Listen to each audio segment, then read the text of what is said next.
towards the video as well. I didn't think that through. Okay. Well, if it does, that's okay. I mean, I just need to splice out the video. That's fine. Yeah, great. Jack, welcome to Paper Napkin Wisdom. Really excited that you joined me here today. Well, thanks, Govind. I'm looking forward to it. Yeah, so you shared with me a different and very interesting paper napkin. Could I ask you to read it for everybody listening, please? Absolutely. It was a quote from my grandfather, and his expression that he gave me was always, never get too busy making a living that you forget to make a life. So why did you share that with me? Well, it's interesting because it falls into the EO mantra of balance between business, life, and personal. And the reason why the quotation is so poignant for me personally is because my grandfather really only started living this later in his life. He was a very, very successful entrepreneur, very active socially in the Montreal social scene back in the 40s, 50s, and 60s, very prominent. He and my grandmother were the head of and involved in a tremendous number of social activities here in Montreal. As a result of that, they were able to provide an excellent standard of living to my mother and my uncle, except for the fact that they did not provide much time to my mother and uncle. And I remember my mother saying frequently that when she was young, her father and mother could give them anything they wanted except their time. And so when my grandfather started saying this expression to me when he saw the trajectory my life was taking as an entrepreneur, I think it was very cautionary in the sense that it's very easy as entrepreneurs, or I guess as an executive in a company, to get drawn into the whirlpool of total consumption of your business to the extent that you neglect the other very important parts of your life. As a result of that, I've tried as best I can to maintain that kind of balance. And very early in my marriage, I mentioned this quote to my wife, and she frequently feeds it back to me, sometimes throws it back at me to make sure that I maintain that balance. So let me ask you, I really, I think it's really profound, and I think this is so simple, and I love the way you've expressed it, that it's easy to get drawn into the whirlpool, because many times we as entrepreneurs believe that the environment is happening to us, right? That we're just part of the environment and we have to go with it. But you're saying that's not the case. That's correct. And obviously there's times in your life or in business where you are going to be unbalanced. It could be in your personal life, for example, if you're going through some sort of traumas or things like that, where you have to devote more of your time to one aspect of your life. But I think on the business side of things, this is really a function of choice. You can't choose if there's a tragedy in your family or if there's an illness in your family. But I think in business, you can make choices. And those choices can revolve around your willingness to delegate to your teams. It can revolve around your willingness to just say no to a customer or to a supplier or an employee. It can revolve around the decisions you make when a customer unexpectedly comes into town. Sometimes you have to make those decisions and do what's best for the business. But I think it's very, very easy, and I've done it myself, to get drawn into the conversation at home that, you know what, I need to do this for the business, or I've got to go out tonight because it's best for the business. And don't forget, the business is what supports our lifestyle. And I think that conversation happens very frequently. And I think it's a very, very damaging conversation if it's invoked too often. Because I think you're making a statement to your family that at the end of the day, business always comes first. And business is more important than your children or more important than your relationship with your spouse. Sometimes it is, but it certainly isn't every single time. And I think it makes a powerful statement to your family to say, do you know what? A major customer came in town today and I decided not to go out with them. I left it up to the sales manager, or I told the person that I need to spend time with my family. Yeah. I think that's really, really powerful because, as leaders, not only just in our work environments, but also at home, what we do is way more important than what we say, right? Or at least as important. And what you're reminding us is that, what we do leaves a legacy, leaves a wake. Absolutely. And I think the impact is not necessarily on the family. It can also be in the business itself. If you're always imposing yourself in all the relationships all the time, I think you're sending an equal message to your team if you're fortunate enough to have a business that is of a size to have a sales team or a management team, that you don't trust your managers or you don't trust your sales force to adequately manage all these relationships. So I think in many ways it's a double lose, by not trusting your managers or your sales force or your executives to handle these relationships, and you're also saying to your family you're not valuable. And when it comes time to sell the business, I think it's very important in terms of the valuation of the business that the business isn't perceived just to be, a contingent and totally dependent on you. And as a discipline, I think if your long-term exit plan is to sell the business, that you need to be able to demonstrate that the business is completely viable without you. And I think that begins with empowering your team to do things that you in the past always did. And it's doubly hard if you like doing that kind of stuff. If you're the kind of guy who loves being out with your customer, or the kind of guy who loves making all those decisions, it's a very, very difficult process of disengagement. Yeah, I think that's really interesting. And so here's the pushback, right? The pushback is, oh, that's really easy to say, Jack, in moments of or in prolonged periods of stability in a company, or if you've got a company that's a certain size, or if your company's mature. But you've been able to live this in your life in your company, and there have been some dynamics. I mean, your company's grown dramatically over the last several years, and it hasn't always been just clear sailing, has it? That's correct. So just to give some perspective, my business partner and I started the business 14 years ago at $0, and this year we'll top line around $23 million. So obviously we've had a tremendous amount of growth, and fortunately with those kind of numbers, you are able to have a bit of a team behind you. But even early on, when it was just basically Mark, myself, and another guy, you can maintain perspective. It's a function of choices and decisions. We all know that in anything you undertake, you can devote virtually every waking hour. You could be one of these people who's unbalanced in terms of your sporting events, or unbalanced in terms of too much time with your family. I know it sounds counterintuitive, but it is all about the balance. And so I would say to somebody who says it can't be done, my pushback to them would be, well, then you probably haven't tried. There's a lot of stuff that we do that's just busy work, and there's a lot of work we do that's important. And I think we all understand there are times when you need to put in those 20-hour days. But I believe if you're having to put in 20-hour days beyond the first 2, maybe 3 years of the business, then something is wrong with the way you've structured the business.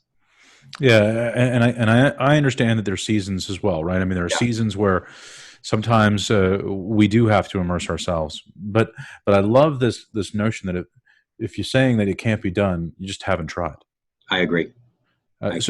So how deliberate are you about reminding yourself? You talked about how sometimes your wife quotes or / throws it back at you, this quote.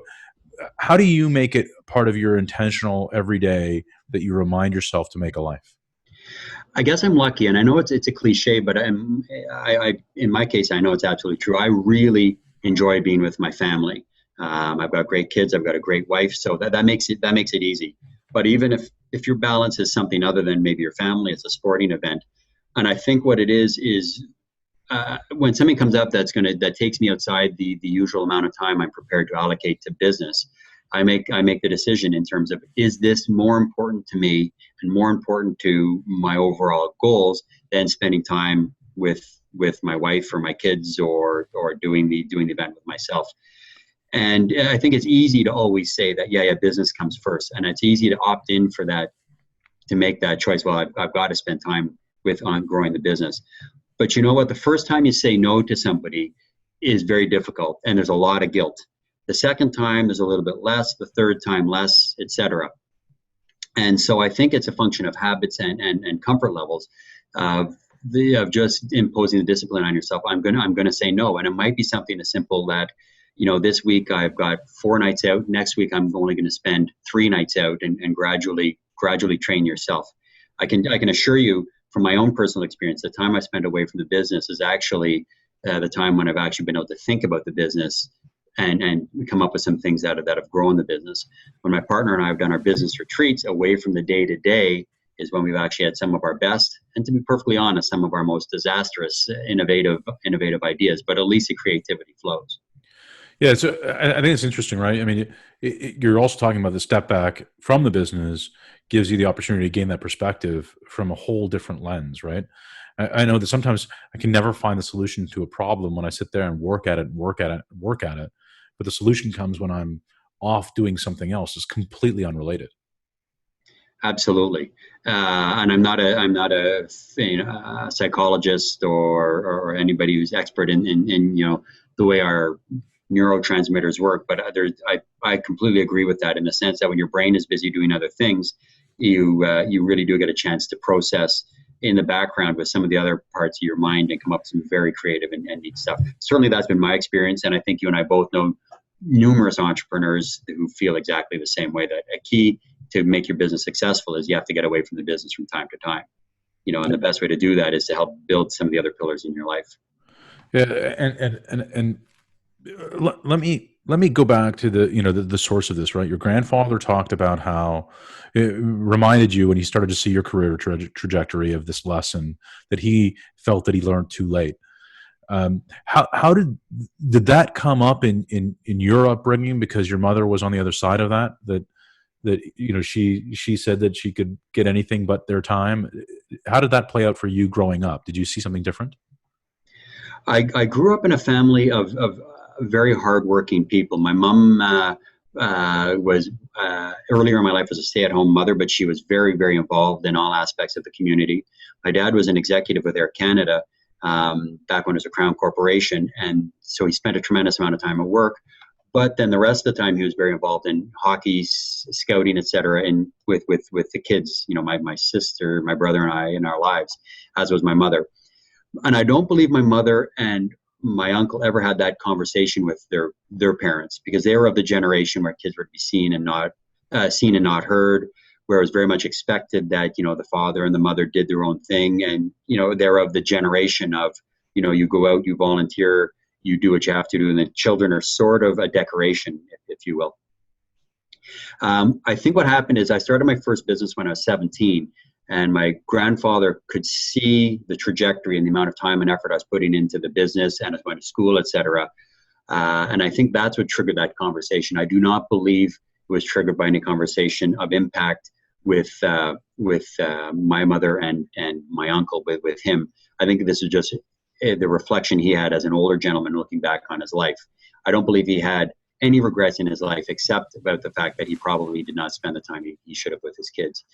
And frankly, I mean, certainly in my 20s, I had an unbalanced life. I was working very, very, very, very hard in previous businesses, and I wasn't married, so the relationship dynamics were different when you're in with a girlfriend as opposed to a wife and children. But still, it did damage the relationships. There's no doubt about it. And the wisdom of my grandfather's words probably only impacted me 6 or 7 years ago, when I realized, it's so easy to get skewed off and become a one-dimensional person. Yeah. And Govind, I'm not sure if I've answered your question in the manner that you were hoping, but that's sort of it. No, I think that makes a lot of sense to me, and it did answer the question. When you think about just the construction also of the whole quote is never get too busy making a living. It's not busyness. You even talked about this. There's busy work and there's impactful accomplishment work, and those are very different things. And busyness is something that really, as leaders, we need to remove from our lives. I mean, absolutely, there's no doubt about that, and not even just in our business lives, but in our personal lives as well. How often do you go home and spend the weekend just working around the house, mowing the lawns, painting things, and you still don't get the time for you personally or the time with your kids? And certainly, I think we've all had the experience of just being drawn into the weeds on the business. Even when the business is small and there's only a 2 or 3 person operation, it's very easy to get distracted, either into a bunch of fires, or much more insidious is sucked into a pet project that really isn't going to benefit the business.